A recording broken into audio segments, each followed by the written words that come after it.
You know, because when I first started making money and it was, you know, my salary or my earnings were published all over the place. I mean, the first year I was like, really? Did I make that much money? Oh my God.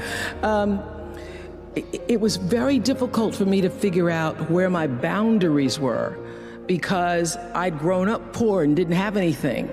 So it's easy when you don't have anything and people ask you for money. They say, I need $500. And you say, I don't have it because I'm just trying to get my rent paid. When your multi-billion-dollar salary is now in the paper and you get a lot of friends and cousins you didn't have before. So how do you set boundaries for yourself? I was having trouble setting boundaries for myself for even strangers. People would just show up at my door in Chicago and say, Oprah, I left my husband, please help me. And I would, because she knows I have it.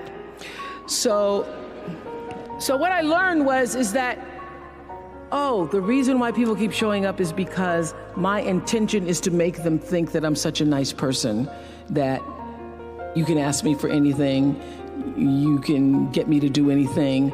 I'm gonna say yes, I'm gonna say yes.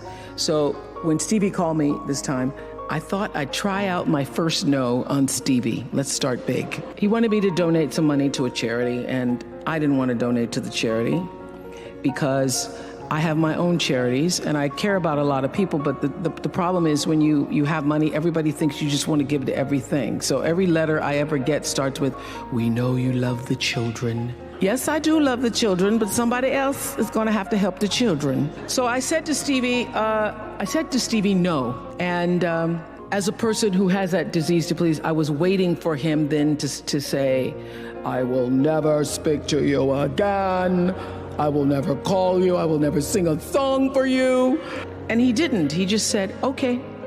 Okay? Okay, it's okay? He said, okay, check you later. And what I learned from that is many times you will have angst and worry about things and put yourself in a state, like someone said this morning because their phone went off, they were mortified over a phone, I said, really? You will put yourself in a state when the other person really isn't even thinking about you. So learning that I could specifically determine for myself what the boundaries were for me, what I wanted to do, give my money, give my time, give of my service to who I wanted to give it to when I did, that I get to make that decision.